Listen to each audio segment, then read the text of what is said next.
don't always get to choose in this life, win and lose in this life, but I'ma prove in this life, we can move in this life. Geoffrey Blanc, directeur général de Cyber Impact. On est une compagnie de email marketing, un peu à la MailChimp version québécoise là, que je nous qualifie. Là. Donc, ça fait plus de 10 ans là, que ça existe, puis qu'on développe un produit là, axé là, pas mal pour le marché québécois et canadien. Alright. Donc, c'est brièvement, c'est ça. Puis ça fait combien d'années que tu es dans ce domaine-là? Dans le domaine, avec Cyber Impact, ça fait 6 mois, mais dans le domaine... c'est récent quand même. Ouais. Dans le domaine digital, web, là, j'ai quand même plus d'une quinzaine d'années là-dedans. Là. OK. Qu'est-ce que tu as fait pendant ces 15 ans-là, dans ton à l'âge de 21 ans, j'ai fondé une entreprise qui s'appelait MG2 Media, qui était dans le domaine du développement web. Donc, j'avais fondé ça avec un de mes partenaires, puis on a buildé une compagnie sur le principe là, d'un CMS maison là, qu'on a construit là, de A à Z, puis on a roulé notre boss comme ça pendant pratiquement 14 ans. Là. Donc, ça... ouais. C'est cool. Puis au niveau de ton niveau côté familial, est-ce que tu étais dans ce domaine-là? Est-ce que tes parents, tes amis, dans la... Non, vraiment pas. Moi, j'ai comme toujours été vraiment passionné par le domaine des affaires, de l'informatique. Okay. Puis je te dirais que c'est une connaissance qui m'a permis de rentrer un peu plus dans ce domaine-là. Puis de fil en aiguille, là, j'ai vraiment réalisé que c'était ça que j'aimais, puis c'était là-dedans que je voulais faire quelque chose. Là. Puis je pensais pas partir une compagnie. En fait, je m'en doutais là, que je le ferais quand même un jour, mais je pensais pas à partir aussi jeune. Puis, une fois que ça a été parti, ça a juste comme roulé là, durant toutes ces années-là. Là. OK, excellent. Veux-tu nous amener un petit peu dans tes tâches quotidiennes, comme en tant que directeur général, comme chez Cyber Impact, qu'est-ce que tu fais concrètement dans ton day-to-day? Oui, dans les tâches quotidiennes, c'est sûr que le rôle de directeur général, c'est vraiment de diriger l'entreprise. Là. Je ne veux pas y aller en mode cliché, là, mais c'est vraiment là, l'entreprise est divisée en plusieurs départements, là, puis c'est de s'assurer là, que chaque département a ses propres objectifs qui vont devenir quand même des objectifs communs là, pour arriver à un seul but, là, mais qui a ses propres objectifs, puis de travailler avec chaque personne là, de ces divers départements-là pour m'assurer là, qu'on réussit à faire les tâches quotidiennes, les projets ad hoc et tout ça. Là, donc, c'est quoi, tu peux parler un petit peu de ces départements-là? Oui, on a un département, peut-être commencer par le département de marketing. Donc, c'est un département là, qui est responsable de tout ce qui est SEM, SEO, toute la stratégie de contenu, le branding de l'entreprise, tout ça. Là. Donc, c'est une responsabilité. Pour l'instant, il y a juste une personne, mais qui travaille avec des fournisseurs externes pour nous aider là, sur certains volets là, qui sont à faire au niveau de ce département-là. OK. Puis votre équipe, ça ressemble à quoi? Vous as dit qu'il y avait une personne, mais combien à l'interne? Oui, à l'interne, présentement, on est 16. On prévoit grossir là, probablement de 3 ou 4 joueurs de plus là, en 2024. Là. Okay. La structure interne, comment que c'est dispatché? Il y a du monde au marketing. Donc, j'ai une directrice du marketing. J'ai une directrice de production aussi là, qui s'occupe de tout ce qui est le volet produit là, de l'entreprise avec 5 devs full stack là, qui travaillent dans ce département-là. On a un très gros département de service à la clientèle, là, 5 personnes aussi là-dedans. Qui s'occupe vraiment, là, en fait, c'est un peu la force de l'entreprise, là, c'est de s'assurer là, qu'on dessert nos clients là, au mieux qu'on peut, soit par système de chat, téléphone ou même courriel. À l'intérieur de ce département-là, on a ce qu'on appelle un onboarding specialist, là, donc quelqu'un qui va s'occuper là, d'onboarder certains clients parce que même si on est dans un modèle de SaaS, il y a des clients là, qui ont besoin de plus d'aide, puis on trouve que ça fait quand même une très, très grosse différence. Là. Donc, puis c'est un volet aussi que, tu sais, je ne sais pas si tu es un peu familier avec le modèle SaaS, où est-ce qu'on veut vraiment que les gens là, puissent carrément là, s'inscrire, builder leur propre compte, puis payer en ligne, puis sans vraiment d'intervention humaine là-dedans. Oui, c'est ce qu'ils appellent le product-led growth. Là, c'est vraiment, le monde sont capables de vraiment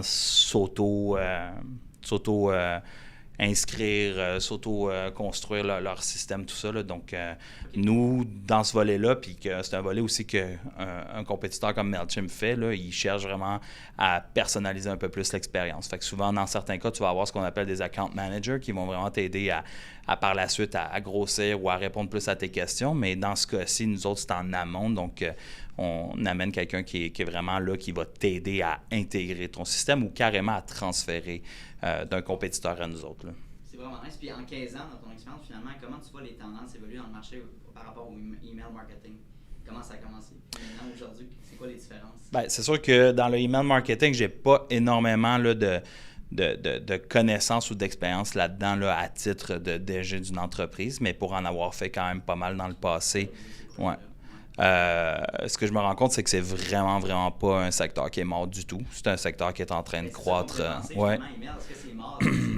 Vraiment pas. C'est un secteur qui est en train de croître énormément, mais qui est en train de se solidifier au niveau, mettons, législation, rigueur, loi, etc. Ou, comme en ce moment au Québec, on parle beaucoup de la loi 25, là, où est-ce qu'on cherche vraiment à aller couvrir la confidentialité des données, tout ça, puis s'assurer que les gens soient protégés. Fait que c'est un domaine qui est vraiment en train de se structurer. Fait que c'est loin de mourir. C'est juste que c'est une rigueur qui est en train de s'implanter à tous les niveaux. Là, comme je te parle ici, au Québec, on va avoir la loi 25. Ouais. Au Canada, il y a une loi qui est déjà en place, puis il y a d'autres lois qui s'en viennent aussi là, qui vont venir remplacer celle qui est déjà en place. Mais si tu regardes, mettons, les services de courriel, mettons comme Gmail, Yahoo, eux autres, ils sont en train de mettre en place des nouvelles façons de structurer, mettons, ton SPF, ton DKIM, tout ça, pour vraiment s'assurer que... au niveau de la délivrabilité là, qu'on appelle, là, donc que ça soit vraiment de plus en plus conforme, puis que tu te ramasses pas juste avec quelqu'un qui va s'acheter une liste de courriels là, puis qui va vouloir spammer tous ces gens-là. Donc, il y a une nouvelle procédure qui se met en place qui fait en sorte que, encore une fois, ce domaine-là est en train de se solidifier. Puis il est en train là, vraiment là, de quand même laisser sa marque. Là. Parce que tu sais, tu as plusieurs volets. Tu as le volet, oui, qu'on parle de plus en plus au niveau du SMS, là, comme quoi c'est un contact qui est quand même très direct avec le client, mais tu sais, le email marketing, ça demeure un contact très direct aussi. Là. C'est là que tu vas recevoir tes promotions, c'est là que tu vas recevoir toutes les communications, tout ça. Donc, oui, bien c'est ça. Je t'abonne à plusieurs infolettes que je trouve intéressantes. Justement, c'est le fun d'avoir des updates par rapport à ça. Ouais. D'une entreprise qui t'intéresse ou d'un projet X. C'est vraiment nice. Puis je veux avoir ton opinion justement du point de vue entreprise puis administratif, comme à quel point est-ce que ça peut mettre des bâtons dans les roues ou au contraire, est-ce que ça peut avantager l'entreprise de mettre plus de, mettons la loi 25 comme tu expliquais, d'imposer ça sur des entreprises. Est-ce que c'est avantageux ou désavantageux? En fait, pour nous autres, c'est avantageux parce que ça nous permet de nous démarquer. Donc, les clients qui veulent pouvoir se conformer un peu mieux avec la loi 25, soudainement veulent rapatrier leur information plus dans un secteur qui est justement soit canadien-québécois, d'avoir une entreprise canadienne-québécoise là, qui fait les efforts pour vraiment là, venir se structurer là-dedans. Au niveau des entreprises, c'est sûr que ça ajoute beaucoup d'éléments. Maintenant, en ce moment, c'est vraiment de s'assurer que les entreprises commencent à avoir une réflexion, plus qu'une réflexion parce qu'ils doivent... c'est en 3 phases, là, la loi 25. Là, donc, on est déjà dans la 2e phase. On rentre vers la 3e phase. La 2e phase, on vient de la faire. La 3e phase devrait achever là, en septembre 2024. Puis, ça implique que les gens doivent commencer à regarder tous les logiciels qu'ils utilisent puis quel genre d'informations ils stockent. Fait que c'est plus... juste de prendre un abonnement avec un logiciel, donner un exemple. En fait, je vais donner l'exemple de Cyber Impact. Quand tu prends un abonnement avec Cyber Impact, tes données, tu les stores où? Qu'est-ce que tu stores comme données? C'est conservé combien de temps? Comment on peut les effacer? Si quelqu'un demande à vraiment effacer ses données, est-ce que c'est faisable ou pas? Bon, mais tu vas prendre ce parallèle entre Cyber Impact et mettons une compagnie américaine, il y a de bonnes chances que la compagnie américaine, elle est peut-être elle soit moins enclin à vouloir détruire l'information comme tu en aurais besoin. Fait que ça amène beaucoup plus tu dois plus te structurer à l'interne. Si on met de côté justement cette valeur ajoutée-là dans la protection des données, votre entreprise Cyber Impact, comparativement à vos compétiteurs locaux, mettons qu'on reste à Montréal, c'est quoi votre, une question classique d'entrevue, votre plus-value dans le marché? Là? Par rapport... Pourquoi j'irais acheter chez Cyber Impact? Pourquoi j'irais, dans le fond, développer chez vous? Oui. En fait, nous, principalement, le produit, il est simple. Okay. Ça, c'est... si tu me parles à moi ou qu'est-ce que je vais dire à quelqu'un qui veut prendre Cyber Impact, c'est vraiment simplicité. Si tu veux absolument là, aller, admettons, dans le gros volet e-commerce puis que tu veux mettre plein de marketing automatisé là-dedans, c'est sûr qu'un autre système, style américain, va être plus enclin là, à te desservir là-dedans. Mais nous autres, on a une simplicité. Puis on a du marketing automatisé, tout ça, mais on a gardé cette simplicité-là qui vraiment là, va permettre aux gens de pouvoir l'utiliser. Parce qu'une des choses que j'ai remarqué, encore une fois, dans ma jeune carrière chez Cyber Impact, mais pour l'avoir vu aussi dans le temps au niveau là, du développement de sites web, quand on avait buildé notre CMS, nous autres, on l'avait basé aussi sur ça parce qu'on savait que souvent le CMS, c'était pas nécessairement une personne dédiée à 100% pour mettre à jour le site web, mais peut-être plus une personne qui est à coordination ou qui est juste peut-être même la personne à la réception qui allait mettre à jour le système. Donc, ça te prenait un outil simple à utiliser. Puis Cyber Impact, c'est ça, c'est simple. Puis en plus d'être simple, service à la clientèle, c'est ce qui nous distingue énormément. Là. Ouais. C'est instantané, tu as accès à du monde, tu as besoin de plus de détails, tu as besoin d'être mieux supporté. On book des rendez-vous, tu as des meetings one-on-one avec notre service. Fait que ça, c'est vraiment ce qui fait vraiment la force. Puis l'autre portion, c'est le taux de délivrabilité, là, comment on a buildé notre système pour s'assurer que quand on fait un envoi de 10, 15, 20 000, 100 000, même 1 million d'envois, là, qu'on ait un taux de livraison qui soit exceptionnel, puis aussi qu'on ne se fasse pas blacklister par les systèmes externes comme Google, Yahoo, Outlook. Là, donc, oui, puis le service à la clientèle, c'est un mot clickbait parce que toutes les entreprises disent qu'on a un meilleur service à la clientèle. Oui. C'est pas toutes les entreprises qui l'ont. J'imagine votre entreprise, quand on vous appelle, c'est un humain qui vous répond, non un robot. Bien, il y a ça, mais l'histoire là-dedans, c'est que je peux le dire qu'on a un meilleur service à la clientèle parce que de la façon, on a des KPI en place, on est monitoré au niveau du service à la clientèle, puis tu as tous les éléments. Premièrement, tu as les évaluations des clients là, qui viennent utiliser le service à la clientèle, que dans le fond, chaque agent est évalué à chaque fin d'appel. Puis après ça, nos KPI que moi je vois chaque semaine, sont tout le temps dans le tapis. Là. Donc, je le sais que je parle pas dans le vide. Je sais ce que je vends, puis je sais qu'en arrière, ça livre la marchandise. Fait que ça, ça marche pas bien pour nous autres. Là. Ouais. Okay. Excellent. Ouais. Puis, au niveau de ton équipe, avec l'économie en ce moment, là, comme ça, c'est une question qui revient souvent dans mes entrevues. On est en récession technique. Comment tu vois 2024? Tu dis que ton équipe va s'agrandir. Est-ce qu'au niveau clientèle, tu vois que tes clients ont changé leur habitude de consommation? Écoute, non, je le vois pas de mon côté. Je pense que la raison principale à ça, c'est que notre outil puis notre offre de service est encore ultra abordable. Je vais te donner l'exemple simple que j'ai donné la semaine passée à un client, c'est entre 30 et 40 % de différence en termes de pricing avec MailChimp. À ce point-là? Oui, à ce point-là. Wow. Puis, il y a d'autres services qui vont être beaucoup plus cheap, comme il y a un service américain qui est très, très, très cheap. Au niveau de la livraison, au niveau de la sécurité, au niveau de la confidentialité, je ne sais pas ce que ça vaut. Fait que les gens vont hésiter là-dedans. Fait qu'on a un produit qui est ultra abordable, qui te permet d'en faire vraiment beaucoup, parce que c'est pas juste l'envoi d'infolettes. Tu sais, comme je te parlais tantôt, tu as du marketing automatisé. Fait que tu as de l'automatisation basée sur des critères ou des actions au niveau de ta base de contacts qui vont faire en sorte que tu viendras peut-être pas remplacer un CRM, mais tu vas venir quand même faire un bon bout de chemin là-dedans. Excellent. Parce que je pensais que tu allais continuer. Bien, en fait, non, je veux dire, on voit pas de... Non, non. Parce qu'on a en tout cas, moi, on est dans le marketing, les deux, donc on pense qu'une entreprise, en tout cas dans une difficulté plus économique, les entreprises coupent dans le marketing, mais je pense qu'en même temps que les entreprises qui coupent dans ce domaine-là, ben, ils vont perdre certaines parts de marché, quand d'autres vont dire c'est le moment justement de réinvestir dans ça pour prendre les lacunes des autres. Oui, mais je ne sais pas à quel point, où est-ce qu'ils coupent dans le marketing, mais tu sais, l'histoire là-dedans, c'est que si tu as une base de contacts de 10, 15, 20 000 ou même 100 000 contacts, tu as travaillé fort pour l'avoir, c'est pas quelque chose que tu veux perdre, c'est quelque chose que tu veux continuer à utiliser. Cette base de données-là, tu ne peux pas l'exploiter à partir de ton Outlook normal ou de ton email normal. Donc, tu es obligé de passer par un service qui est comme le nôtre parce que pour plusieurs raisons, puis tu as besoin d'utiliser ça. Puis le fait qu'on soit vraiment abordable, qu'il y ait ce rapport qualité-prix-là qui est très impressionnant, fait en sorte que je vois les chiffres, puis je vois comment que ça a évolué, mais ça fait plus de 24 mois qu'on n'a pas connu de baisse. Fait que c'est tellement alléchant que, je veux dire, ça serait niaiseux d'arrêter de faire affaire avec vous, c'est ça, tout simplement. Ben oui, mais tu sais, non seulement c'est... en fait, il y a plusieurs aspects. T'as justement la loi aussi qui vient ajouter un élément parce qu'on travaille vraiment fort pour s'assurer que nos clients puissent se conformer de ce côté-là.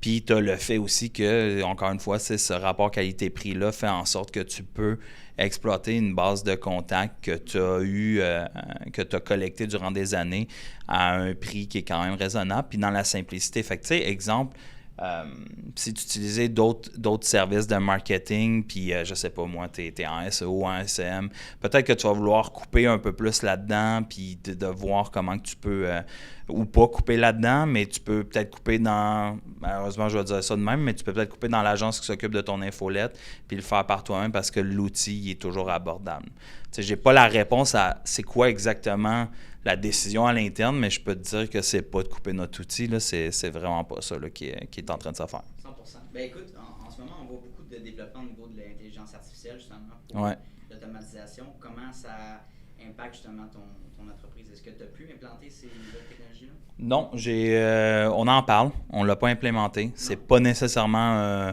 en fait, je vais te 100% honnête avec toi, ça n'a même pas été une demande des clients jusqu'à maintenant. On a fait dernièrement un webinaire vraiment orienté sur l'utilisation de ChatGPT avec l'infolettre.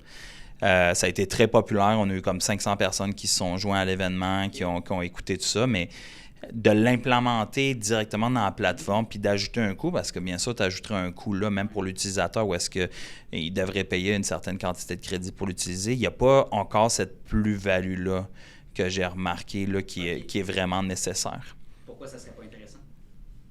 Ben, je vais te répondre bêtement, mais tu peux ouvrir la fenêtre juste à côté de celle que tu as en cours puis utiliser ChatGPT plutôt que de l'avoir intégré à même l'outil. C'est ça, OK. Puis, tu sais, dans la recommandation, mettons, il y a des compagnies qui se spécialisent justement d'utiliser l'AI dans peut-être transformer leur pipeline de marketing automatisé ou quoi que ce soit, mais encore une fois, il n'y a pas cette demande-là très axée. Je vais vraiment mettre beaucoup plus d'efforts dans justement m'assurer que notre taux de livraison est dans le tapis, qu'on se conforme, qu'on donne les outils aux gens pour pouvoir se conformer par rapport à, comme je te dis, il va y avoir beaucoup plus de pression qui va se mettre sur assurer que ton nom de domaine, les SPF, les DKIM, les DMARC Policy, tout ça, mettre ça en place pour que les gens puissent vraiment plus se mesurer face à ça. Puis, tu sais, l'autre chose aussi, c'est qu'il y a plein... Par rapport à la loi 25, on rentre aussi dans un mode où est-ce qu'il faut être capable d'anonymiser les données, d'être capable d'anonymiser ton utilisateur, de ne pas pouvoir le tracker nécessairement. Une personne pourrait accepter de recevoir l'infolette, mais refuser de se faire tracker par rapport à cette infolette-là. Il y aurait l'option de choisir. Bien, en fait, il y a l'option, puis ce qu'on est en train de travailler dessus, on a travaillé en 2 temps, puis on vient de sortir une première version, on va sortir une deuxième version.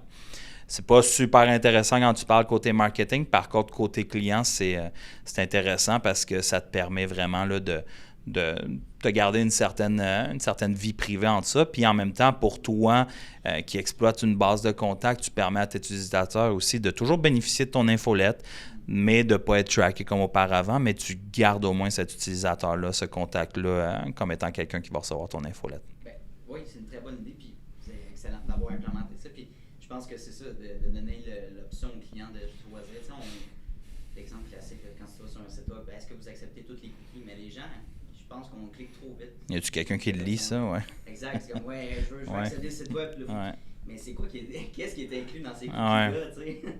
C'est tout à fait. Ben, en fait, l'anonymisation, c'est ça. C'est principalement de ne pas tracker ces cookies-là. Parce que quand tu vas sur un site web, c'est front. C'est n'importe qui peut accéder au site web. Fait que tu peux, oui, tu as ce fameux pop-up-là, mais quand tu utilises une application qui est derrière une espèce de paywall parce que tu as payé pour faire partie de ça, mais après ça, c'est justement nous autres, dans notre volet d'anonymisation, c'est dans cette même veine-là, là, c'est de permettre aux gens de pouvoir toujours bénéficier, comme si tu allais visiter un site web, mais de bénéficier de l'information, dans ce cas-ci l'infolette, de façon plus privée. Ça, c'est les changements là, dans lesquels on va devoir mettre beaucoup plus d'efforts avant même, je te dirais, d'intégrer un ChatGPT. Là, de vraiment mettre des efforts, s'assurer là-dedans qu'on livre un produit de qualité. On a de plus en plus d'unités au niveau du gouvernement qui nous utilisent, des écoles qui nous utilisent. On a beaucoup d'entreprises B2B de toutes sortes de grandeurs, mais ne serait-ce que, justement, comme je dis, les écoles, système de santé, gouvernement, c'est des secteurs où est-ce qu'ils vont être beaucoup plus sensibles à ce qu'une compagnie comme la nôtre fasse attention à ce genre de choses-là. Parlant justement, est-ce que c'est une clientèle cible ou on dirait ton persona, ça ressemblera à quoi ton client X? Oui. Je suis pas sûr que je vais te le dévoiler parce que ça partirait du côté de notre stratégie. En ce moment, on a comme plus de 10 000 clients. Là. Donc, c'est toutes des entreprises à tous les secteurs. On a des très, très, très gros clients gouvernementaux. C'est pas ma cible. Là. C'est... Une fois qu'il y en a un qui est là, je ne m'en vais pas à son voisin à côté ou au gouvernement pour essayer d'y vendre. Je pense que ça se fait beaucoup de bouche à oreille au niveau du gouvernement. On a été reconnus par soit des secteurs d'achat ou quoi que ce soit qui nous réfèrent vraiment à l'interne. Mais on est vraiment en train de croître énormément là-dedans, là, justement à cause de la qualité de la plateforme, la sécurité de la plateforme. Tu sais, ce que je te disais, de faire attention au niveau où est-ce que les données sont stockées, tout ça. On s'est fait tester aussi par des systèmes informatiques du gouvernement où est-ce qu'on est sorti gagnant. Donc, c'est sûr que ça nous positionne vraiment bien. On a un secteur clé spécifique qu'on va affronter en 2024, que lui, je te dirais pas lequel, mais parce que en fait, on est en train de faire un partenariat avec justement un fournisseur dans ce secteur-là qui va nous permettre vraiment là, de foncer et d'aller de l'avant. Puis ça deviendra peut-être plus une clientèle niche. Mais après ça, c'est vraiment pour n'importe qui la plateforme. Là. Nous autres, on a fait le choix de garder un service gratuit. Donc, tu peux, avec 250 contacts témoins, bénéficier de la plateforme à vie. Tu peux continuer à l'utiliser. Fait que ça, c'est un choix. Fait que c'est pour répondre aux plus petites entreprises, ça. Puis quand tu veux grossir, après, tu as quand même 3 paliers de forfait qui te permettent d'en avoir pour ton budget, là, selon ce que tu es capable de faire. Puis tu peux progresser là-dedans. Fait que tu peux partir. Je pense que notre forfait le plus bas, il est à 21 $ et quelques par mois. Puis après ça, ben c'est sûr que tu peux grossir. Mais tu sais, à 21 $ et quelques pour une petite PME, c'est quand même abordable d'avoir un système comme ça. Là. Oui, parce que n'importe quel abonnement, je pense que en ce moment, dans notre agence, on a 5-6 abonnements par mois de logiciels qu'on utilise, automatisation de posts et tout ça, Canva, etc. Mais tu sais, c'est rendu, je pense qu'on dirait que toutes les applications du logiciel ont maintenant un membership par mois. Ouais. La suite Adobe, je pense à ça, même chose. Tu sais, versus avant, tu l'achetais one time buy puis tu avais des updates. T'sais. Je sais pas c'est quoi la formule qui t'apporte. Parce que, en tout cas, moi, personnellement, je trouve ça intense d'avoir 15 abonnements par mois mensuellement à payer, plutôt que de payer, mettons, une fois. Puis, right. Mais tu comprends. Il y a 2 points de vue. Il y a moi, personnellement, en tant que dirigeant, c'est sûr que j'en ai plein d'abonnements là, à payer à chaque mois. Puis oui, c'est un peu gossant. Là, c'est plus avant. C'est sûr que du point de vue de l'entreprise, tu sais, quand j'avais ma compagnie de développement web, là, j'en parlais justement dernièrement, puis j'en ai toujours parlé. Tu sais, à chaque début de mois, tu repars à zéro, là.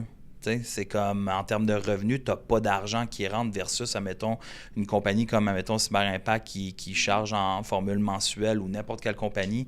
C'est un mode d'entreprise qui est vraiment plus efficace à gérer puis plus efficace à exploiter, là. Mais tu sais, quand j'avais ma compagnie de web, là, c'est ça qu'on cherchait. On cherchait comment on pouvait assurer une certaine récurrence. Fait que, oui, c'est gossant du point de vue, admettons, entrepreneur de payer plusieurs, tu sais, mensualités, tout ça, parce que même consommateur, parce que ça s'accumule. Mais de l'autre côté, pour l'avoir vécu, je comprends le but et le concept. C'est sûr que ça, du point de vue entreprise, c'est une meilleure stabilité, tu peux faire des meilleures projections, des meilleurs investissements, tu peux savoir où est-ce que tu t'en vas plus facilement. Là. Penses-tu que ça va se perdurer dans le temps ou il va y avoir d'autres méthodes de monétisation? Parce que c'est efficace, ça fonctionne bien. Moi, je pense que ça va se perdurer dans le temps. Là. Il y a l'éternel débat payer 1 an d'avance ou pas, là, avoir des rabais, mais... Diminuer le coût de l'abonnement puis mettre des publicités. Netflix vont sortir un abonnement moins cher pour avoir des publicités. T'sais, est-ce que toi, tu ferais ça, justement, Ben, c'est une idée que j'avais pensé dernièrement de même suggérer à du monde, tu sais, de baisser leur abonnement mensuel puis de mettre s'ils acceptent de mettre de la publicité. Mais tu sais, après ça, je sais pas, je suis pas prêt à faire ça, mais tu trouves-tu ça intéressant de regarder un film sur Netflix et d'avoir de la publicité? Je pense pas. Je pense que l'histoire d'avoir switché à Netflix, c'était vraiment de plus avoir de publicité. Tu sais, écouter une série à la télé et d'avoir 3 pubs en une demi-heure, c'était vraiment fatigant. Puis, je sais pas si tu as connu ça au début de Netflix, mais tu avais un épisode une fois par semaine. Fait que, à un moment donné, les gens... il fallait que tu attendes une semaine avant d'avoir... C'était pas tout de même, mais les plus populaires, c'était comme ça. Puis finalement, ils ont tout changé ça. Maintenant, tu les as toutes pour la première saison. Fait que, ils ont écouté leur auditoire puis ils ont changé vers ça. Mais l'histoire de publicité, moi personnellement, je le paye le plus qu'il y a sur Netflix pour pas avoir de publicité. Là. Exactement. J'ai le même point de vue. Moi, je pense que l'expérience de l'user va perdre, même si tu payes la moitié du prix, je pense que tu perds un petit peu de la qualité de ton expérience sur la plateforme. Écoute, moi, je paye le YouTube Premium. Ouais. Puis je vais jamais retourner en dehors de ça. Okay. L'autre fois, je travaillais pas sur mon ordi. Là, j'étais avec quelqu'un, on regardait quelque chose sur YouTube. J'étais comme ça, pas d'allure. Là. Tu regardes une vidéo, une publicité, une publicité. Moi, je suis plus habitué à ça. Là. C'est comme, je veux de quoi sur YouTube, je le consomme, c'est tout. Ouais. Ça me coûte, je pense, 18 $ par mois. Là. Je vais le payer parce que... Puis, il y a d'autres avantages, là, mais je vais payer ça parce que la publicité, j'ai haï ça pour mourir. Là. Ben, je pense que c'est intéressant. Quand tu as l'argent pour, ça vaut la peine. Je pense que le temps que tu perds en regardant des publicités puis le gossage que ça t'a. Mais tu as aussi, pour faire un petit point sur YouTube, les gens ils pensent que c'est juste enlever la pub, mais honnêtement, oui, ça t'enlève les pubs. Tu as accès à une librairie de musique, de films, de séries. Tu as plein de choses que tu peux acheter là qui sont intéressantes. Il y avait quelqu'un que j'avais vu qui comparait Spotify Premium versus YouTube Premium. Puis avec le prix, c'est rendu plus intéressant d'avoir YouTube parce que tu as beaucoup plus de contenu, évidemment, sur cette plateforme-là, éducatif. Pour le fun, puis tu as plein de variations. Fait que, petite parenthèse sur les applications. Ben, tu vois, Spotify, c'est un bon exemple parce qu'on dirait qu'ils contournent ça aussi. Parce que même si tu payes pour ton premium, tu écoutes un podcast, le gars du podcast va faire une annonce de publicité durant le podcast. Fait que, tu sais, c'est vraiment contourné, mais en même temps, je le comprends. Là, on est dans une société où est-ce qu'on veut de plus en plus de contenu, on veut toujours en avoir plus pour notre argent. Mais tu sais, ça se monétise, là. Ça se monnaie, là. Tu sais, c'est comme je vais t'en donner plus, mais à un moment donné, il faut que tu acceptes qu'il y ait 2-3 publicités qui vont passer. Mais comme je te dis, moi sur YouTube, je veux plus en avoir de publicité. Fait que c'est pour ça que je paye. Spotify, je trouve ça un peu frustrant que justement je paye, mais que tu as une publicité en plein dans un podcast que tu écoutes. Je savais pas qu'il faisait ça. Honnêtement, c'est Spotify qui ajoute la pub ou c'est le créateur qui C'est souvent le créateur qui va mettre une pub à l'intérieur, mais. Ouais, un genre de sponsor, mais j'ai l'impression que, je veux dire, cet argent-là doit certainement retourner à Spotify quand même. Là. Ça doit pas juste être pour lui. Là. C'est vraiment un segment en plein milieu qui va rentrer. Oui, ben on va aussi sur YouTube. Je veux dire, il y a beaucoup de podcasters qui le font. Oui, mais ça, c'est ça. Je comprends. Tu veux créer du contenu, il faut... Je dis pas qu'un monde sans publicité, ça peut exister, là, mais moi, j'aime ne pas en avoir, mais je comprends aussi qu'à un moment donné, tu as besoin de monétiser. Si demain matin, un commanditaire m'approcherait, je sais pas si j'accepterais ou pas, mettons, d'avoir une commandite, puis d'obliger de faire une publicité dans le milieu, puis un autre mention à la fin, puis mettre son logo, puis ça. Puis après, j'aime pas ce que tu as dit, j'aimerais que tu écoutes dans l'épisode. Tu sais pas à quel point cette relation peut aller. Ouais, c'est ça. Bref, on s'est éloigné un peu. Mais honnêtement, je voulais savoir, au niveau des challenges de ton entreprise de Cyber Impact, finalement, le développement sur 2024, d'après toi, ce serait quoi les difficultés que tu vas rencontrer à ton poste, évidemment? Ben, je te dirais, en fait, ce ne sera pas dans le développement. Ça va être développement, mais développement de marché, développement de produits. Je pense que le développement de produits, on est très bien aligné, on a une bonne vision. On sait où on s'en va. Maintenant, il y a peut-être des éléments sur lesquels on est en train de travailler qui vont peut-être dérouter un peu notre développement de produits pour le mieux. Les challenges, j'en vois pas. C'est sûr que le challenge, c'est toujours tu perds un employé, comment tu fais pour récupérer de ça. Fait que ça, c'est un challenge. Puis après ça, développement de marché, on a plusieurs avenues. Maintenant, c'est facile de le mettre sur papier. Après ça, l'exécuter, c'est une autre paire de manches. Là. Fait que on va regarder comment on va faire pour 2024, mais on a quand même des bonnes idées. Mais après ça, c'est pour pour le mettre en marche, l'exécution, je pense que c'est là qu'on va voir si je suis capable de le faire. On verra à Réponse, c'est ça? Ouais, c'est ça. Puis au niveau du processus d'embauche, comment tu fonctionnes? Je sais que c'est les ressources humaines qui sont dessus, évidemment, mais est-ce que comment tu regardes tes candidats la première fois, mettons, qu'ils font dans le 3 mois de test, les premiers mois que vous travaillez avec cette personne-là? Est-ce que tu es capable de voir si c'est un bon fit ou un mauvais fit, whatever? Aujourd'hui, oui. Okay. Dans le temps, je l'aurais pas. Ouais. Okay. Dans le temps, ça a été très. Ça aurait été très long. Aujourd'hui, je perds vraiment beaucoup moins de temps. C'est pas facile parce que c'est des humains.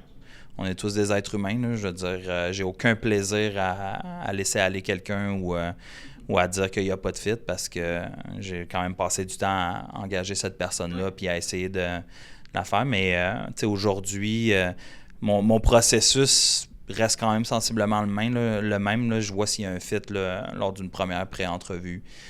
Juste voir, mais bon, n'importe qui peut dire n'importe quoi aussi dans une entrevue, mais habituellement, je vois s'il y a un fit. Après ça, c'est de voir aussi les personnes qui vont être responsables de ces gens-là, voir si eux autres, il y a un fit. Fait que, je vais souvent travailler dans ce modèle-là, mais après ça, je peux te dire que j'ai pas la mèche, j'ai la mèche assez courte. Je vais prendre une décision rapidement s'il va y avoir une suite ou pas. Là. Tu vas identifier des problématiques, red flag 1, red flag 2, red flag 3. C'est vraiment bon parce que les red flags, c'est le bon terme. Okay. Quand tu as des red flags, puis je pense que c'est ça qui est plus rapide dans mon exécution que c'était avant.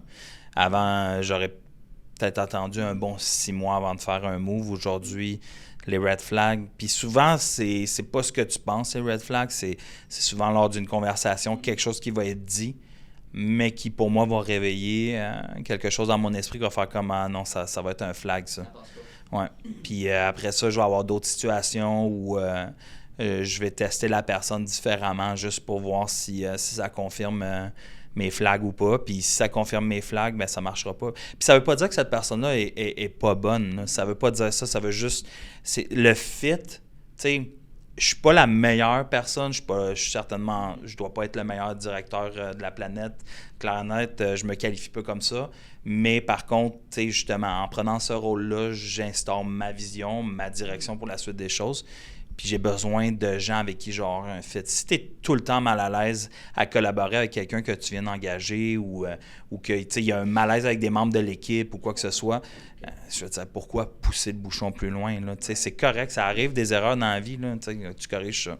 Question pour faire suite à ça. Disons là, que tu as un employé excellent, okay, qui ramène des ventes, qui est efficace dans ses tâches, qui est vraiment top-notch, okay? Mais à l'interne, il n'est pas capable de collaborer avec il est comme tout seul dans sa tête, puis il est efficace tout seul, mais il n'est pas capable de collaborer avec quelqu'un. Est-ce que tu vas prendre une décision rendu là, ou tu vois ce que je veux dire? Ben... non, je vais avaler la pilule. Mais tu vas chercher probablement à isoler un peu plus cette personne-là de certaines conversations, à faire plus attention. Mais il y a une chose qui est vraiment différente avec moi dans ce nouveau volet-là de ma vie.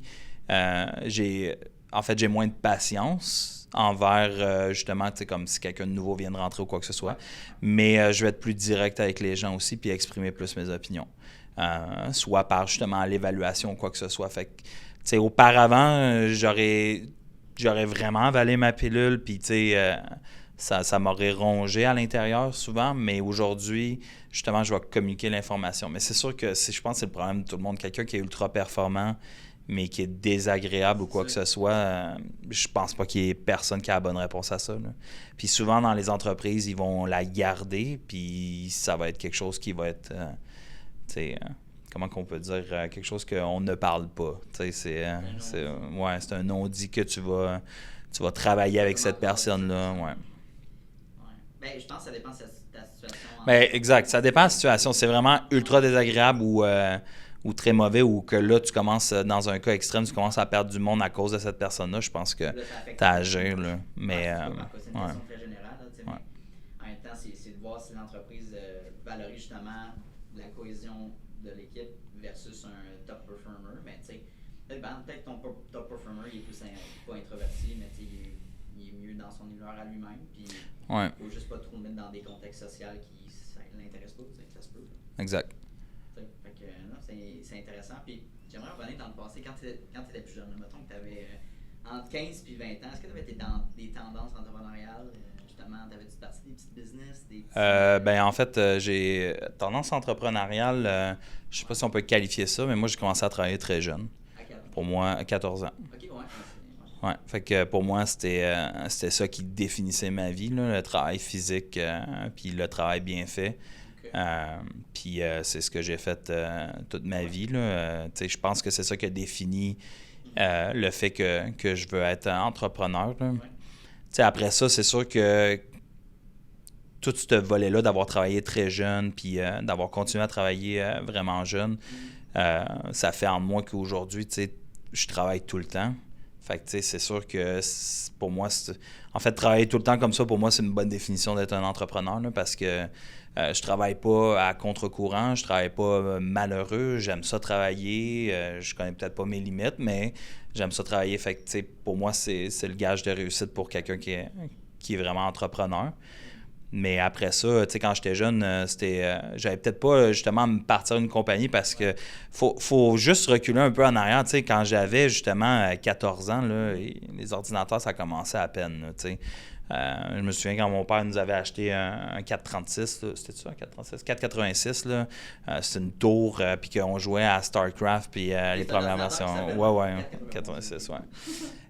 Puis, c'était une tour, puis on se connectait par modem. Fait que, tu composais un numéro, tout ça. Fait que c'est partir une business en informatique là-dedans, c'était vraiment très difficile. Mais après ça, ça a été vitesse exponentielle. Là. On s'est vite rendu compte que... je me suis vite rendu compte que, il y avait un solide avenir là-dedans. Là. Ma première expérience au niveau du web, c'est là que ça m'a convaincu que je savais que c'était vraiment là-dedans que je voulais aller. Là. Veux-tu parler un petit peu de ton parcours académique suite à ça? Mon parcours académique, il va être très, très simple parce que moi, j'ai fait le choix carrément, je suis rentré au HEC.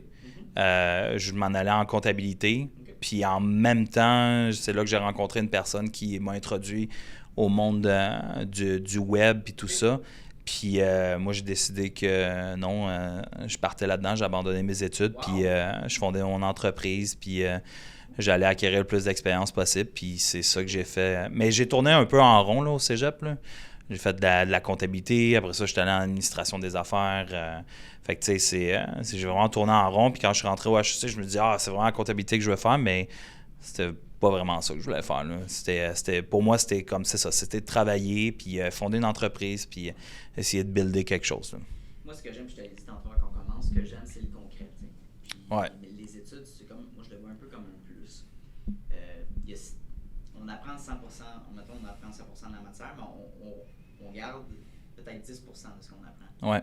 Puis même là, puis c'est plus peut-être les aptitudes, discipline, etc. Mais toutes ces aptitudes-là, tu peux quand même les apprendre. Ouais. Peu importe le chemin que tu vas prendre, right? Si toi, c'est démarrer une entreprise, go for it. Si toi, c'est faire half and half, go for it. Si toi, c'est faire all-in. Mais je pense que c'est de faire d'avoir comme des expériences en dehors. Mettons, tu fais juste des études, avoir des expériences que tu peux mettre sur papier. Mais toi, ce que tu fais, c'est le parfait mix à faire. Tu continues à travailler. Oui, parce que je pense que, en fait, mes filles, ils vont aller à l'université ou ils vont aller au cégep faire une technique ou je vais les pousser à aller faire ça avant de prioriser le travail. Parce que moi, je pense que j'ai pas fait le bon parcours. Parce que le parcours comme je l'ai fait, je savais que j'étais travaillant, mais je me suis toujours senti comme un imposteur dans tout ce que j'ai entrepris. Ça m'a pris longtemps avant de me positionner puis de me dire « OK, j'ai ma place », tu sais. Puis ça a pris vraiment beaucoup trop de temps, puis ça a amené beaucoup trop d'anxiété, de stress dans ma vie, comme ça. Alors que si tu fais un mix entre les deux, je pense que ça va être un gros plus aussi. L'école, ça t'apporte quand même une certaine rigueur, une certaine structure. Au niveau des connaissances, je suis pas prêt à dire que l'école t'apporte à un autre niveau, là. Ça dépend en quoi, là, bien sûr, là, mais mettons marketing, communication, il va y avoir une base, mais après ça, l'expérience de vie fait toute la différence. Mais faire un parallèle, justement, les devs, moi j'ai connu des devs genre qui valent de l'or, mais qui n'ont jamais été à l'université. puis qui ont fait un deck en informatique au cégep ou même juste appris par eux-mêmes. Là, puis j'en ai connu beaucoup, puis qui font des très gros salaires aujourd'hui. Parce qu'en bout de ligne, là, je me souviens au début quand on faisait les entrevues de dev, là, c'est comme « Salut, ça va? Oui, OK, tu veux-tu faire le test, s'il te plaît? » Parce que le restant, si t'es weird ou pas, quoi que ce soit, ça me dérange pas, mais t'es-tu capable de programmer? Puis ça, c'était la première question. Puis t'avais du monde qui sortait avec des bacs, puis tu les mettais devant un test technique, puis ça valait rien du tout, là. Puis tu avais du monde qui n'avait pas de bac, puis tu les mettais devant un test technique, puis ça te ramenait le test avec tes erreurs là, que tu as mis dans le test. Fait que, tu sais, c'est... Fait que les critères d'embauche, le fameux bac de base. Oui. Mais je pense que le bac de base est là pour te dire quand même que la personne, justement, elle a fait l'effort de le faire, puis elle a eu cette espèce de rigueur là, à aller le faire, tout ça.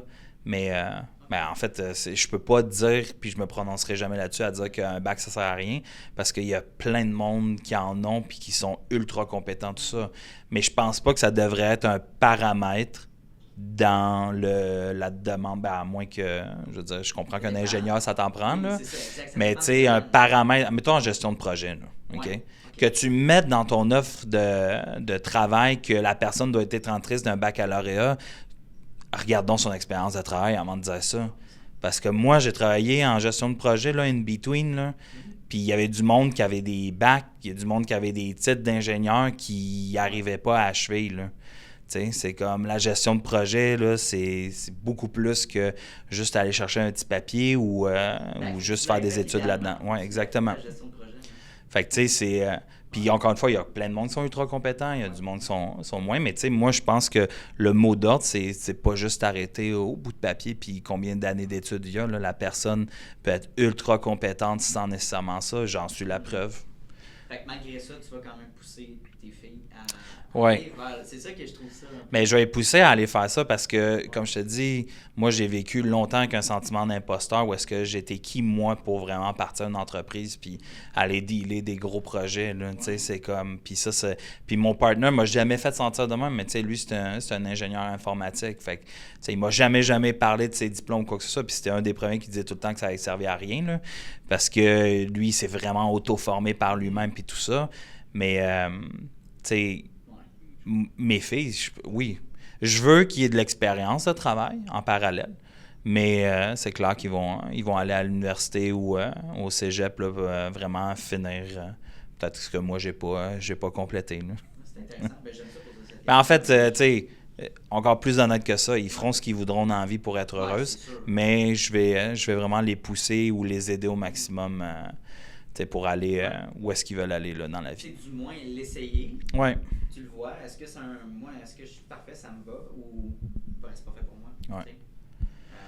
Puis je vais juste rajouter, si jamais ma mère écoute ça, c'est pas de leur faute du tout, là, quoi que ce soit. J'ai toujours été entêté là, dans la vie, donc c'est moi qui ai pris cette décision-là, parce que sinon mes parents me poussaient vraiment aussi à faire ce que je voulais dans la vie, mais c'est sûr que les études aussi, c'était important, mais c'est un choix que j'ai fait. Mais aujourd'hui, je le regrette.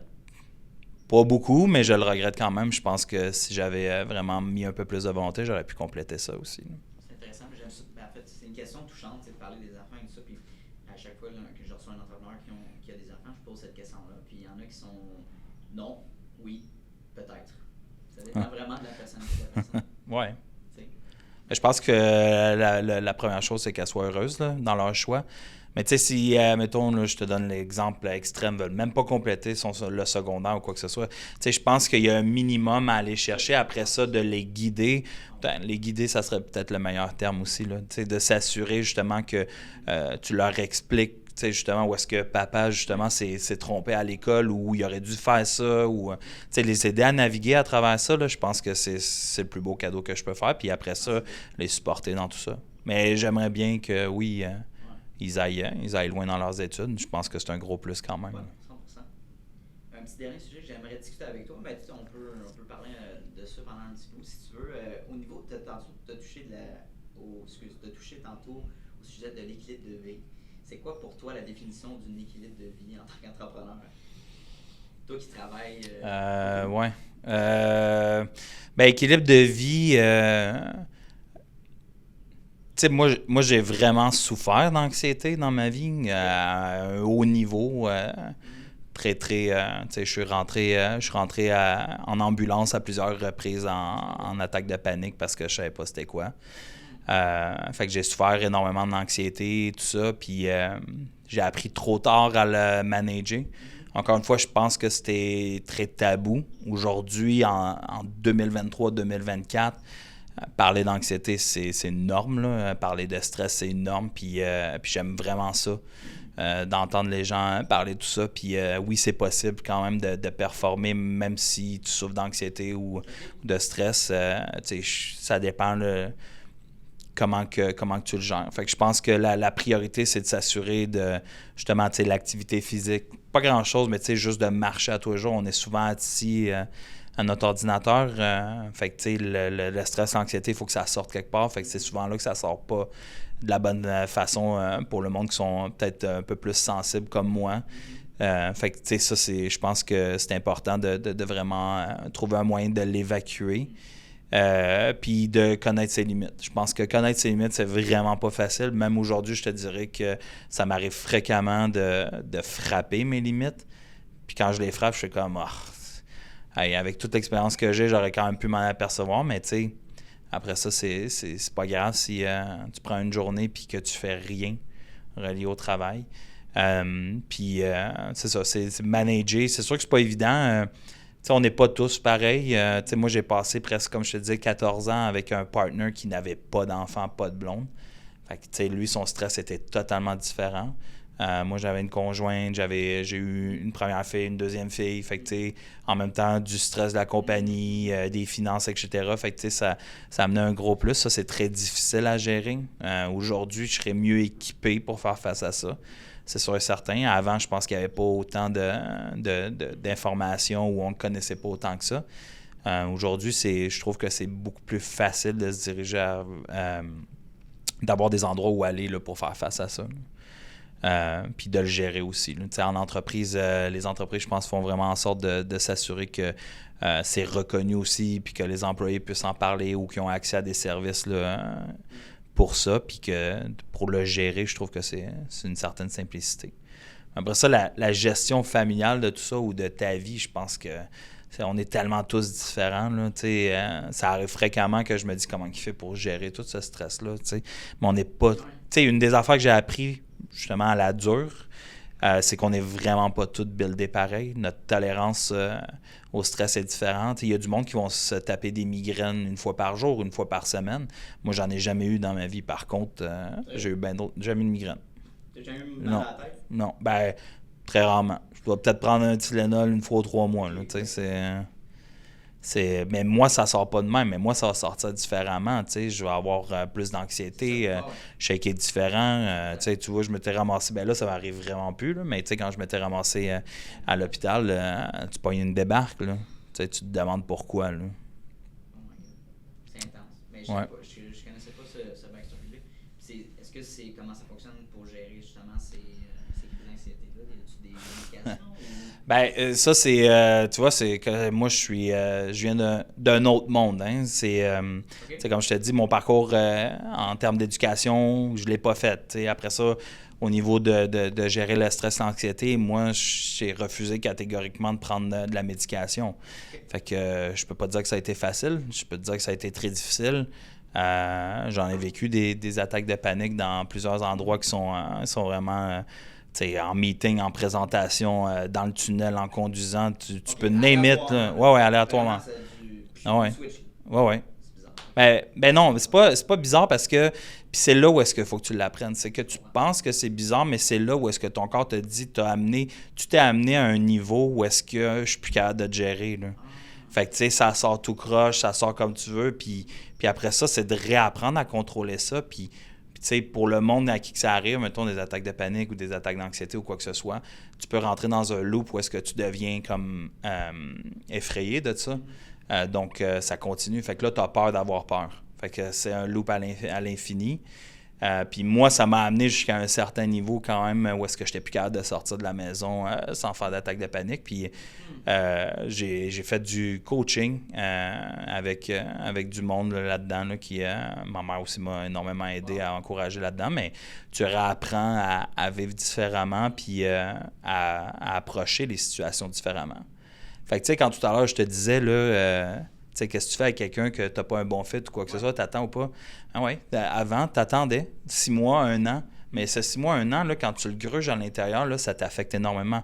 Aujourd'hui, non, je peux plus attendre parce que tu sais quoi, c'est moi qui vais être sur le banc dans 6 mois, 1 an. Fait que, tu sais, j'ai appris à vivre avec ça, puis j'ai appris à réagir face à ça, puis à mieux agir aussi, à me préserver à moi, puis à m'assurer que, tu sais, pour la suite des choses, là, je vis ça un peu différemment, mais c'est ça, ça a été vraiment là tu sais, comme je te dis, l'exercice physique, c'est super bénéfique, que ce soit lever des poids ou faire de la marche ou quoi que ce soit. Ça enlève un stress énorme. Tu sais, bon, je suis pas très bon là-dedans, mais dormir plus, tu sais, ça peut aider. Tu sais, si j'ai une affaire à améliorer, ça serait de déconnecter plus souvent. C'est sûr et certain. Parce que tu te couches le soir puis ça tourne parce que tu as 1 milliard d'affaires qui te rentrent dans la tête. C'est tellement facile avec notre... Oui, avec le téléphone, c'est sûr. Ouais. C'est déconnecté. Mais c'est possible. Je veux dire, je connais plein de monde. Puis, vu que ça s'est beaucoup démocratisé, beaucoup de monde là, qui en parle à tous les jours. Il y en a qui sont sous médicaments, il y en a qui le sont pas, il y en a qui vivent différemment. Fait que c'est encore possible de travailler puis de pouvoir performer face à ça. Mais tu apprends à connaître ton corps. Tu sais, quand on parle d'une expérience, ben c'est ça. Je suis pas la même personne qu'il y a 10 ans. Puis c'est sûr que dans 10 ans, je ne serai plus la même personne qu'en date d'aujourd'hui, là, c'est sûr et certain.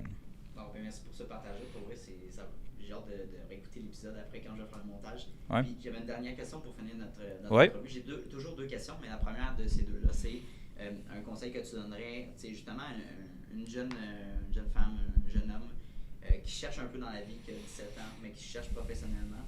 Est-ce que tu lui donnerais un conseil? Qui cherche professionnellement...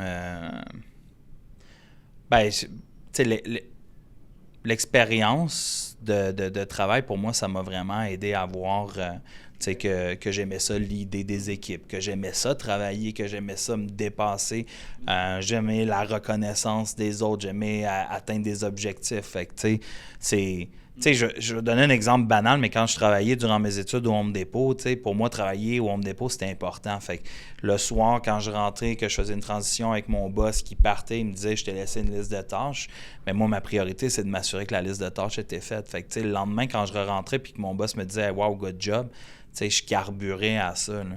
Je sais que c'est bête, mais je carburais à ça. Fait que ça m'a permis de me définir puis de savoir ce que je voulais faire. Mais peut-être qu'un jeune...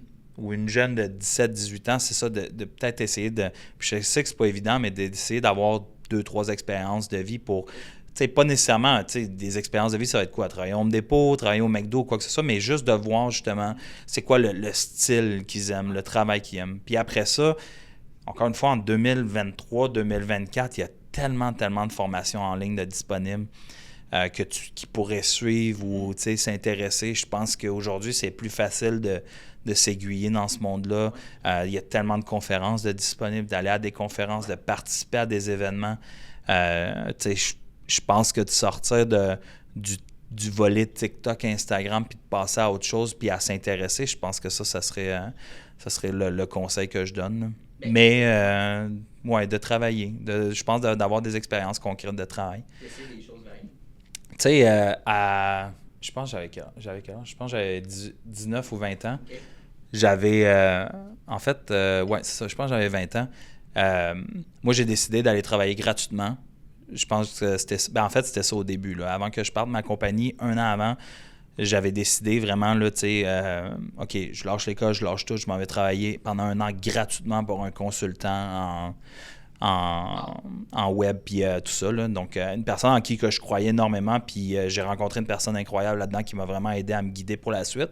Mais pendant 1 an, j'ai décidé de travailler gratuitement. Je m'étais entendu avec ma conjointe que oui, c'était elle qui aurait l'argent. Bon, on habitait un petit appartement puis tout ça. Puis pendant 1 an, j'ai travaillé gratuitement, puis... Tu sais, à y repenser aujourd'hui, mon pari il a marché parce que grâce à ce job-là, j'ai rencontré mon business partner. Mon business partner m'a permis de créer ma compagnie, de driver à travers cette compagnie-là, d'avoir d'autres expériences de vie pour m'amener aujourd'hui. Fait que, tu sais, je le recommande à personne, là, OK? Mais ça, pour moi, c'est un risque, mais encore une fois, basé sur de l'expérience. Fait que, tu sais, je dis pas que c'est ça, là, mais si tu as vraiment le goût puis tu veux vraiment l'essayer, puis moi, c'est à ça. Tu sais, je voulais vraiment avoir cette expérience-là puis me prouver parce que je savais que j'étais travailleur. Mais en faisant ça, ben cette expérience-là, elle a failé solide. Là, ça s'est comme un peu mal fini. Mais elle m'a... Ben exactement, parce qu'on était dans le même bureau que l'autre compagnie. Ça m'a donné une expérience qui m'a donné accès à mon partner futur. Puis après ça, tout a découlé de ça. Fait que... Oui, ça c'est le fun que tu me partages ça parce que c'est quelque chose que j'ai entendu sensiblement, mais c'est une variation de ça. C'est, mettons que tu es intéressé par le domaine de la construction, va sur ton réseau social préféré, va découvrir le profil de cette personne-là, va le contacter. Je suis un étudiante qui est intéressé dans ce domaine-là, puis je veux juste découvrir est-ce que je peux t'aider tout simplement. Tu gardes ça bref, puis tu proposes peut-être, hey, je peux-tu être ton helper pendant une journée? Tu sais, je peux-tu te suivre, je peux-tu à la limite être ton chauffeur, tu sais, à t'amener, puis juste partager ton expérience avec toi. J'aimerais juste en apprendre. Mais regarde, je vais te donner le meilleur exemple, puis ça, là, quand je suis rentré au HEC, à la première session, il y avait un professeur que je trouvais complètement tatan, là, mais ouais, juste la façon qu'il parlait. Mais à un moment donné, il nous a parlé que lui, il nous a dit profitez de l'université pour établir vos contacts, etc. Puis il nous a dit, moi, quand j'étais à l'université, on m'appelait, je vais te donner un exemple, on m'appelait Frank the Tank, OK, là, pour faire un parallèle à un film, là, mais on l'appelait Frank the Tank parce qu'il buvait, puis c'était lui qui gagnait tous les concours de buvette, puis il dit, ouais. Puis le prof, il était prof, mais il travaillait aussi dans une compagnie. Puis il dit, encore aujourd'hui, mes amis, quand ils m'appellent à la job, ils m'appellent, tu sais, Frank the Tank. Puis tu sais, j'avais retenu ça dans ma tête. J'ai dit, quelle expérience stupide tu nous racontes. Laisse aller. Cyber Impact.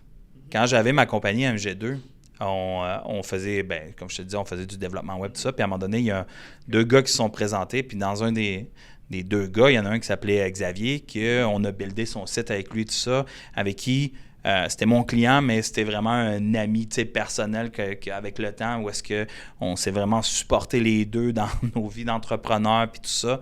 Puis bref, à un moment donné, ma compagnie, ça a fermé, tout ça.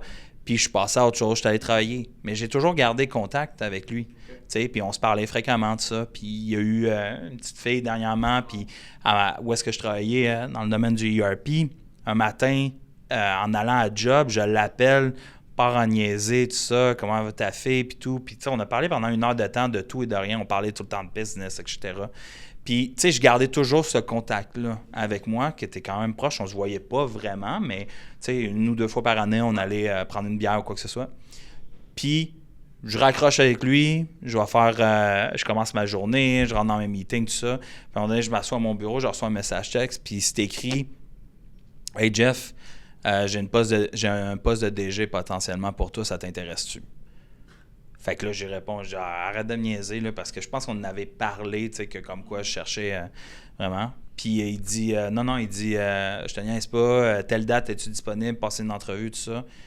Puis je me suis présenté à l'entrevue, puis tu sais, j'ai eu le poste. Mais ce contact-là, tu veux un conseil à 17-18 ans, commence à te builder un réseau de contacts. Tu veux te builder un réseau de contacts, sois travaillant, fais bien les choses, sois concern de tout ce que tu fais. Puis essaie de garder toujours des contacts, justement, builder ton LinkedIn, envoyer de temps en temps un petit allô.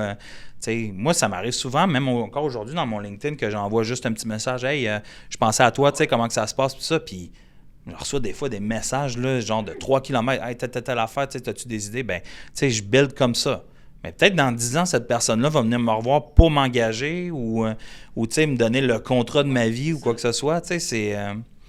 Mais entretenir ces réseaux-là, puis les entretenir pour vrai, je te parle pas d'aller faire, d'aller sortir dans un club, aller danser. Entretenir un réseau, c'est vraiment, de trouver toujours le petit élément. Comme exemple, justement, mon ami, sa fille qui vient de naître, là, le début de la conversation va pas être puis ton nouveau char est comment, puis comment que ça se passe en tant que père, parce que je relate to that. Fait que tu vas vouloir parler de trucs plus personnels, puis après ça t'amène. Ouais, c'est ça. Tu sais, des conversations sans attendre un retour, mais qui sont pas vidées de sens. C'est des conversations qui montrent que tu t'intéresses aux gens. Puis moi, je m'intéresse tout le temps aux gens. Tu sais, je veux savoir, tu sais, comment ça se passe dans leur vie. Tu sais, ils ont-tu des défis ou quoi que ce soit. Tu sais, moi, j'ai toujours eu ce réflexe-là. Après être entrepreneur, je me suis, on n'a pas le temps d'en parler, mais dans MG2, je me suis planté solide à plusieurs reprises. Là, on est allé chercher du financement de dernière minute à plusieurs reprises, hypothéquer à la maison, etc. C'est comme tout ça, je l'ai fait. Fait que aujourd'hui, là, quand quelqu'un me parle, hey, je me pars une business, la première question que je vais poser, c'est comment ça va avec ton partner que tu pars à business? Ah, ça va bien, mais là, OK. Red flag, on en parle. C'est comme. Fait que, après ça, le financement, ça va fonctionner comment? Après ça, tes employés, ça fonctionne comment? Fait que, aujourd'hui, j'aime ça, donner cet input-là. Fait que ça me permet de garder de contact avec plusieurs personnes, mais ce réseau de contacts-là, ça m'a pris 15, 16, 17, 18 ans à builder. Là. Ouais. Puis entretenir, c'est pas juste. T'as une rencontre, t'as une vente peut-être potentielle avec cette personne-là. Tu laisses aller. C'est d'entretenir, comme tu l'as dit, c'est la meilleure. Puis ça, je devrais le faire de plus en plus, c'est important. Oui, mais entretenir, ça ne sera pas possible que tu reparles à tout le monde. Tu vas toujours faire des choix. Ouais. Mais tu vas toujours faire des choix avec le monde avec qui tu parles. Il y a du monde avec qui tu vas avoir des meilleurs fits. Il y a du monde avec qui tu n'auras pas de fit. Puis c'est la vie, c'est correct. Fait que tu sais, comme de mes clients MG2, je n'ai pas gardé un contact avec tout le monde. Mais tu sais, justement, avec ce gars-là, Xavier, j'avais toujours gardé un contact pour X, Y raison, parce que dans la vie, on se rejoignait à plusieurs niveaux, pas mentalement, là, mais en termes d'expérience ou de discussion, tout ça. Fait que j'ai gardé ce contact-là. De mes ex-employés, j'ai pas gardé tous les contacts, quoique on a toujours un chat ensemble, mais on garde toujours une espèce de connexion. Il y en a à qui je parle plus souvent. Mon ancienne directrice de production, je suis le parrain de son gars. Fait que c'est comme, il y a des affaires de même qui se sont buildées à travers le temps, mais je continue à m'assurer que j'ai toujours ce petit cercle-là que je garde intact pour la suite des choses. Qu'avant de partir chez Super Impact, dans l'entreprise où j'étais, j'ai pas gardé contact avec tout le monde. J'ai gardé contact avec du monde cible qui, selon moi, c'est des personnes avec qui j'aurai toujours un fit, que je peux aider, qui peuvent m'aider, puis qui vont me permettre ou que je peux permettre à grandir dans la vie. Puis pour moi, c'est important ça de garder ça puis de construire ça. Là. Merci beaucoup. On arrive à notre dernière question. Oui. Sans faire une blague poche, avec Super Impact, c'est quoi l'impact que tu vas avoir sur la société? Mettons, personnellement, avec l'argent que tu fais, comment tu veux le réinvestir dans la société? L'impact que je vais avoir dans la société. Ben, je sais pas. Je sais pas quoi te répondre à ça. Moi, tu sais, genre à Noël, c'est toujours m'assurer là, de soit faire des dons ou, tu sais, comme en ce moment, on a fait les paniers de Noël pour les enfants. Tu sais, quand mes filles étaient à la garderie, on donnait tout le temps, on buildait juste ma petite famille, on buildait des paniers de Noël, tout ça. Fait que, tu sais, redonner à la société. Moi, la façon que j'aimerais redonner, ça serait plus justement du côté entrepreneur, tu sais, d'aider plus de jeunes à les aider à se guider là, par rapport à ça. Là. Puis, tu sais, j'avais fait du mentorat, je dirais pas le nom avec qui, là, mais j'avais fait du mentorat où est-ce que ça m'était arrivé de dire à des entrepreneurs, écoute, c'est pas une bonne idée, là, fonce pas là-dedans, tu sais, restructure-toi pour essayer quelque chose d'autre. C'est pas parce que tu as un prêt en bout de ligne que, tu sais, qui te garantissent un prêt que c'est nécessairement une bonne idée. Il va pas t'endetter pour rien. Fait que tu sais, il y a toute cette expérience de vie-là que j'aimerais mettre à profit pour vraiment aider le plus de gens possible. Là. Fait que, belle mission de vie. Mais non, mais 100%. Ouais. Est-ce que faire des conférences, ça pourrait t'intéresser? Oui, ça m'intéresse. Ben, tu sais, je veux dire, déjà, tu sais, je m'étais parti un petit podcast dans le temps d'MG2, mais c'était juste de l'audio, hein, nous. Puis c'est sûr que j'aime beaucoup parler, j'aime beaucoup exprimer mes opinions, tout ça. Donc, c'est sûr que avec Cyber Impact, ça fait juste commencer. Là. Ça fait 6 mois que je suis là. J'ai déjà commencé à faire ma marque puis à essayer de me positionner ailleurs. Puis c'est sûr et certain que j'aimerais ça, faire des conférences. Ah, ça. Ben écoute, merci beaucoup de ton passage au podcast. As-tu aimé ton expérience? Oui, j'ai bien gros aimé ça. Ouais, c'était vraiment cool. C'était très chill, je veux dire, c'était très discussion, jasette de café. Fait que merci beaucoup d'avoir pris le temps. Ben, merci à toi de m'avoir invité. Super content. Puis avant de te quitter, où est-ce qu'on peut te contacter? LinkedIn. Ouais. LinkedIn, c'est le meilleur endroit. Je suis énormément présent là-dessus. Puis, pour vrai, je suis accessible. Même si quelqu'un me contacte pour aller prendre un café, pour même pas me parler de Cyber Impact, juste de me parler de lui, je vais le faire. Là. Je suis vraiment là, accessible, puis ça va me faire plaisir de parler, de partager ou d'aider ou guider, là.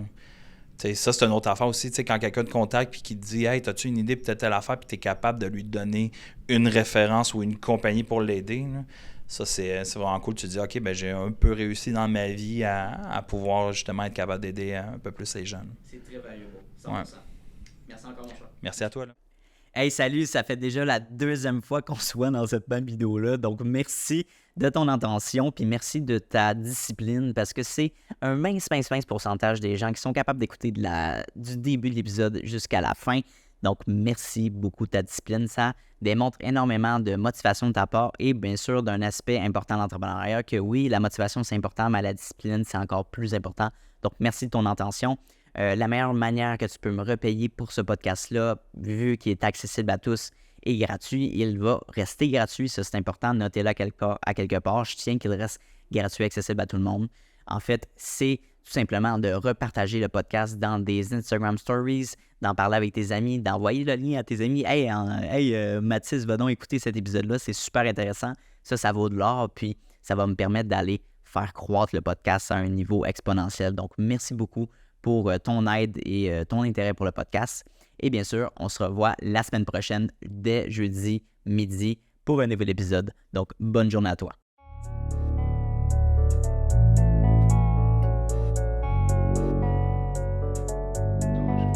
You don't always get to choose in this life, win and lose in this life, but I'ma prove in this life we can move in this life.